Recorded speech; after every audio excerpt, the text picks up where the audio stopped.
आणि नारायण राणे यांची पत्रकार परिषद सध्या सुरू आहे, थेट जाऊयात। राणे साहेब, काल महाविकास आघाडीचे नेते आहेत ते राज्यपालांच्या भेटीला गेले होते आणि त्यांनी आपलं एक निवेदन आहे राष्ट्रपतींना दिलेले, ते राज्यपालांच्या मार्फत जाणार आहे मराठा आरक्षणाबाबत। आपली काय भूमिका आहे? नाही, माझी भूमिका म्हणजे भारतीय जनता पक्षाची भूमिका आहे की मी खासदार आहे त्या पक्षाचा। केंद्रामध्ये भारतीय जनता पक्षाचं सरकार आहे, राज्यामध्ये आघाडी आहे शिवसेना, राष्ट्रवादी आणि काँग्रेस। मराठा आरक्षणासंबंधी सर्वोच्च न्यायालयाने जो निकाल दिला की कोर्टामध्ये जी स्थगिती होती आरक्षणासंबंधी ती रद्द केलेली आहे। म्हणजे आरक्षण नाही असा निर्णय किंवा महाराष्ट्राला देता येणार नाही असा निर्णय दिलेला आहे। खरं तर मराठा आरक्षण संबंधी हे सरकार तीन पक्षाचं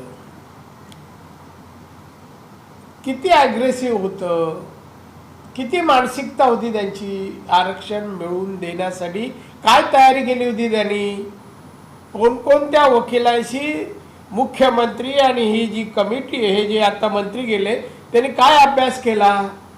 हा जो प्रस्ताव कोर्टासमोर आहे महाराष्ट्राने पाठवला, तो प्रस्ताव काय आहे? यापूर्वी 102, 103 घटना दुरुस्ती झाली। इंदिरा साहनी समितीचा रिपोर्ट समोर आहे। ह्याला वगळून राज्य सरकारने जो राणे समितीने अहवाल दिला त्याच्या आधारावर हा केंद्र म्हणजे हा सुप्रीम कोर्टात पाठवलं आणि सुप्रीम कोर्टाने नाकारल्यानंतर आता हे माननीय राज्यपालांकडे जात आहेत आणि सांगतायत की आता सुप्रीम कोर्टाने सांगितलंय हा सगळा अधिकार केंद्र आणि राष्ट्रपतींचा आहे आणि म्हणून मुख्यमंत्री महोदय म्हणतात आता केंद्राने पाहावं। म्हणजे आपली जबाबदारी झटकायचं काम या शिष्टमंडळाने केलं। आता आपल्याला काय राहिलं नाही, जे काय आहे ते केंद्र करेल, आपण फक्त मातोश्रीत बसायचं जे आहे ते कंटिन्यू ठेवण्यासाठी मार्ग मोकळा। या मुख्यमंत्र्यांनी राज्यासमोरचे विविध प्रश्न आहेत, कोणता प्रश्न सोडवला आणि राज्याचे विकासाच्या बाबतीमध्ये गोरगरिबांचे प्रश्न जे आहेत याच्यासाठी काय केलं ते यामध्ये करणार आहेत। यामध्ये त्यांनी पुढाकार घ्यायला पाहिजे की हा जो रिपोर्ट दिलाय सुप्रीम सर्वोच्च कोर्टाने त्या रिपोर्टप्रमाणे का नाकारलं, का याचा तर अभ्यास केला नाही, का नाकारलं बाबा? का आपला केंद्राला सांगितलं म्हणून आपण केंद्राकडे हे केलं, बोट दाखवलं म्हणजे प्रश्न सुटत नाही। आधी राज्य सरकारने जी मागणी केली होती मराठा आरक्षण, त्याला आधार काय, घटनेचा काय होता, नियमाचा काय होता, मागासवर्गीय समितीचा काय होता, याचा अभ्यास करायला पाहिजे ना। सगळं काय अशोक चव्हाण करतील आणि हे काय करतील, मास्क लावा आणि हात धुवा एवढंच सांगत बसतील का? मी म्हणतो ह्या सरकारने काल राज्यपालांकडे जाऊन आपले हात झटकलेले आहेत। जरी यांनी झटकले तरी मराठा समाज यांना सोडणार नाही। केंद्र काय निर्णय घ्यायचा घेईल, पण आम्ही यांना इथे पकडणार की तुम्ही तो सुप्रीम कोर्टाचा रिपोर्ट जो आहे त्याला करा अपील, केंद्राला सांगा करायला। केंद्राला सांगायला तसं रिलेशन मेंटेन पण करायला लागतं ना। उठसूट कुठलाही केंद्र दोषी आहे, केंद्र आहे म्हणजे प्रत्येक वेळा केंद्रावर टीका करायची। आणि आता द्या, खरं तर मी 39 वर्ष शिवसेनेत राहिलो, याला जवळून पाहिलेलं आहे शिवसेनेच्या नेत्यांना। यांना मराठ्यांना आरक्षण द्यायचं नव्हतं, मनात नव्हतं। आत्ता जे दाखवतायत त्यांच्या पोटात एक आहे आणि ओटात एक आहे, हे एक रद्द झालं याचं त्यांना उलटा आनंद आहे, त्यांना दुःख नाही झालं। वेदना गोर गरीब मराठा समाजातल्या गरिबांना जे होत आहे, उपाशी आहे, कुठे आहे, शिक्षण घेऊ शकत नाही, औषध उपचाराला पैसा नाही, सगळेच मराठे काही श्रीमंत नाही आहेत. जो वर्ग गरीब आहे त्याचा आम्ही सर्वे करून सामाजिक, शैक्षणिक, आर्थिक सर्वे केला आणि त्यातल्या मागासल्या लोकांना आरक्षण म्हणून आम्ही 16% मागितलं. समाज 32% आहे, मागितलं आम्ही 16%. आम्ही घटनेच्या 16(4) प्रमाणे मागितलं. तो आमचा अधिकार होता. भारतीय लोकशाहीमध्ये जो घटनेने अधिकार दिला आहे, घटनेप्रमाणे 16(4) प्रमाणे मागास वर्गाला आरक्षण द्यायचं, मागास वर्गाला 16(4) प्रमाणे आरक्षण द्यायचा अधिकार महाराष्ट्र राज्याला आहे. त्यानुसार आम्ही पाठवू. आता माझ्याकडे या वृत्तपत्र आहे, सकाळ, मला वाटतं सकाळ, 9 राज्य आजही 50%च्या वर आरक्षण आहे ना. याच्यामध्ये आणखी मी वाचतो, त्यामध्ये आर्थिक दुर्बल घटकांचे 10% वगळून मी फिगर सांगेन, आकडेवारी सांगेन. यामध्ये मला सांगायचं आहे, तामिळनाडू आहे 69, म्हणजे 10 धरलं तर 79 होतं. हरियाणा आहे 67, तेलंगणा आहे 62%, आंध्र प्रदेश आहे 55%, राजस्थान आहे 54%, अरुणाचल 80%, छत्तीसगड 82%, ओडिसा 65% आणि महाराष्ट्र 52%. ही 9 राज्य आहेत, त्यात महाराष्ट्र आहे 52% आहे. म्हणून मग महाराष्ट्राला जर तुम्ही सांगायला 50% पाहिजे, मग बाकीच्यांनी जे आहे त्यांचं काय? त्यांना ठेवून आमचं मत रद्द केलं मराठ्यांचं आरक्षण. यावर महाराष्ट्र सरकारने विचार करावा. त्यांना काही जरा मुद्दे हवे असतील ना, मुद्दे, तर आज लोकसत्ताचा अग्रलेख वाचावा. त्यांनी छान अग्रलेख लिहिला याच्यावर आणि सांगितलंय काय करायला पाहिजे आणि काय चुका केल्या. छान आहे. पण मला या म्हणायचं आहे की यासाठी पहिलं म्हणजे घाईच आपलं काम नाही, आज काय नाही, चला राज्यपालांकडे जाऊया निवेदन. अरे कशाला घाई, बसा आता, नाकारलं आहे ना, बसा तुम्ही, घ्या विरोधी पक्षाच्या नेत्यांना पण बोलून, सगळ्यांना बोलवा. काही तज्ज्ञांची पण वेगळी बैठक घ्या, तज्ज्ञ घ्या वेगळे, त्याची वेगळी बैठक घ्या, महाराष्ट्राचे विविध नेते घ्या आणि काय तो एकदाच ठरवा काय करायचं. मराठा आरक्षणाचं खरगोर द्यायचं आहे की नाही. आणि म्हणून मी सांगतो, आत्ताच्या मंत्रिमंडळातले जे काही मंत्री मराठा बिराठा आहेत त्यांना आरक्षणात रस नाही. आपलं मंत्रिपद टिकलं एवढ्याच रस आहे, काय नाही. ही फॉर्मॅलिटी म्हणून आपले डुलत सगळे, मी पाहिलं डुलत जाताना गेले आणि त्यांनी सांगितलं बाबा ठीक आहे मैं भेज देता हूँ, आले परत. दुसरं काय करणार? का त्यांनी राष्ट्रपती पाठवण्यासाठी तर निवेदन दिलं, एक पत्र सेक्रेटरीने टाईप केलं, त्यांच्या हातात दिलं, ज्यांनी वाचलंही नसेल देऊन टाकलं. पोस्टात पत्र टाकतात तसे टाकलं. आणि हे मनापासून नाही आहे. या सरकारला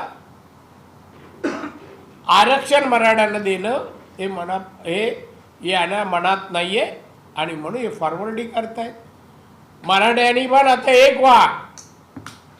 या राज्यातील मराठा समाजाने वेगवेगळे गट करण्यापेक्षा, संघटना करण्यापेक्षा आपल्यावर अन्याय होतोय, आपल्या भविष्यातील पिढीला न्याय मिळावा यासाठी एकत्र येणं हे गरजेचं आहे. पद बिद हे सगळं विसरा, 96-92 सगळं विसरा.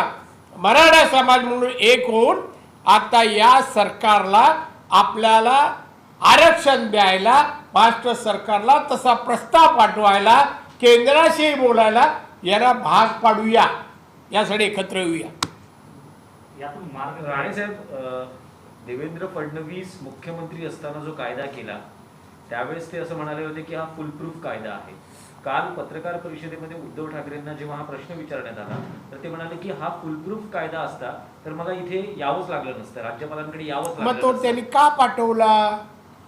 सर्वोच्च न्यायालय का पाठवला?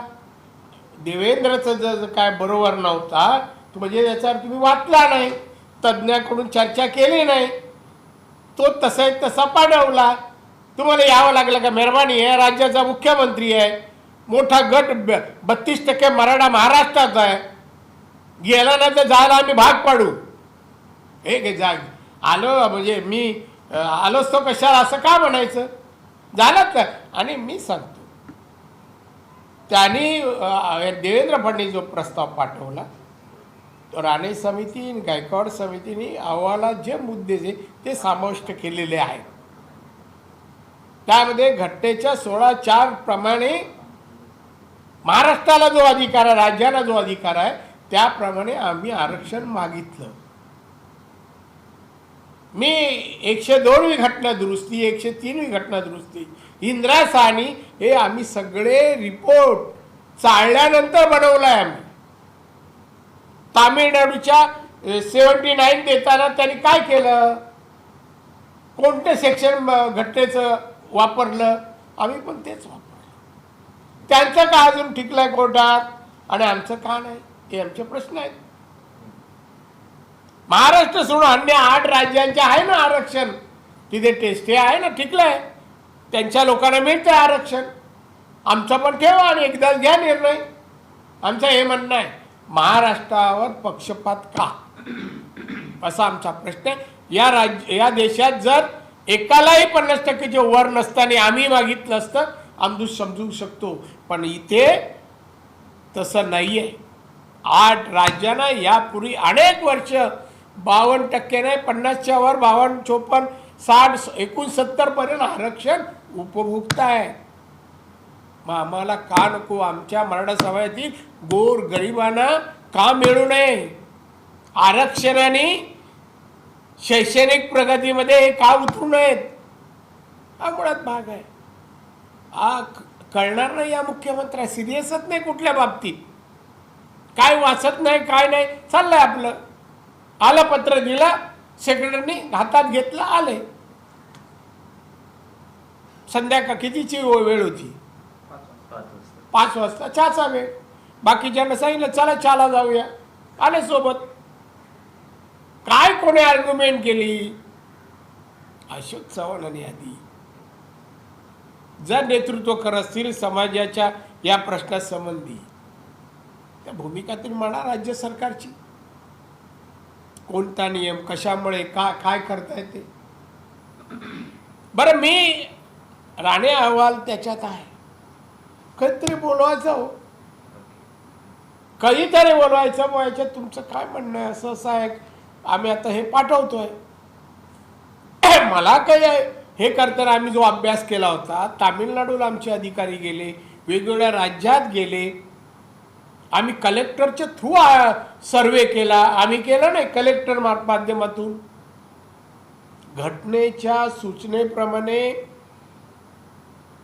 आम्ही सर्व गोष्टी तिथे केल्या असताना आमचा नियमात बसत नाही. आता सुप्रीम कोर्टावर आम्ही काही बोलू शकत नाही.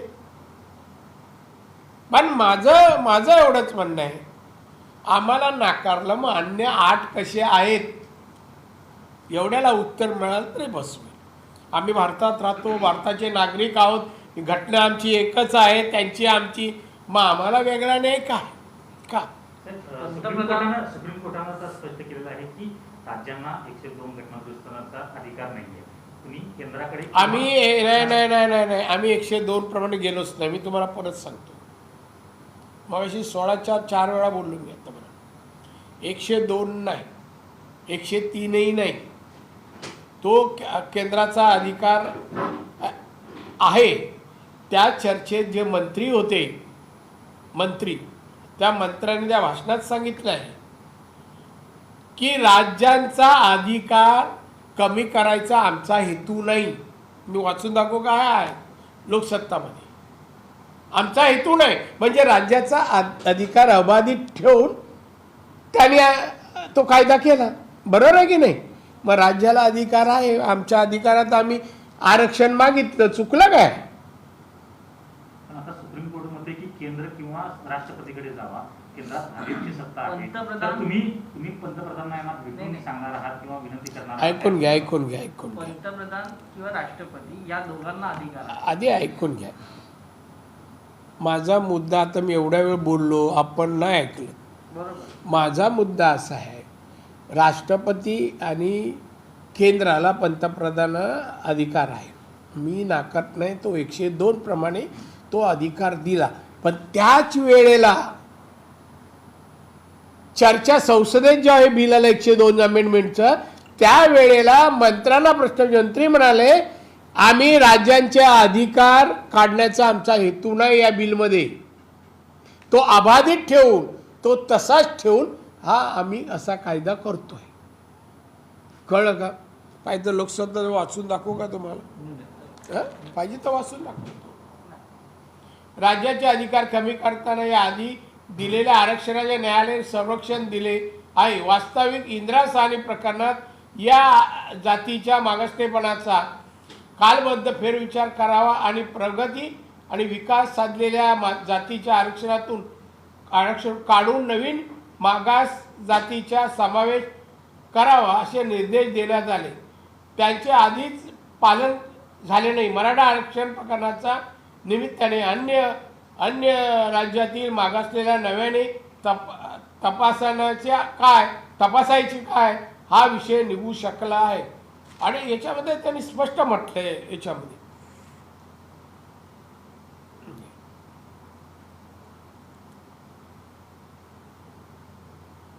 स्थगिती देण्यात न आल्याने अन्य राज्यांनी आरक्षणासाठी 50% लक्ष्मण रेषा पार करण्याची भूमिका घेतली, तर आर्थिक दुर्बळ घटकातील 10% आरक्षण देताना 103च्या घटना दुरुस्तीची ती ओलांडण्याच्या युक्तिवाद केला जाऊ लागला. मात्र मराठा आरक्षण प्रकरणात इंदिरा साहनी प्रकरणी घालून दिलेल्या आरक्षणासाठी 50% मर्यादा कसोशीने पाळली जावी. तर मराठा समाजानं राज्य सरकारला आरक्षण मिळवून देण्यासाठी भाग पाडलं पाहिजे आणि त्यासाठी राज्यभरातल्या मराठा नेत्यांनी आपापसातले भेदभाव आणि इतर काही गोष्टी विसरून एकत्र यायला हवे, असं आवाहन नारायण राणे यांनी पत्रकार परिषदेत केले. एबीपी माझा, उघडा डोळे बघा नीट.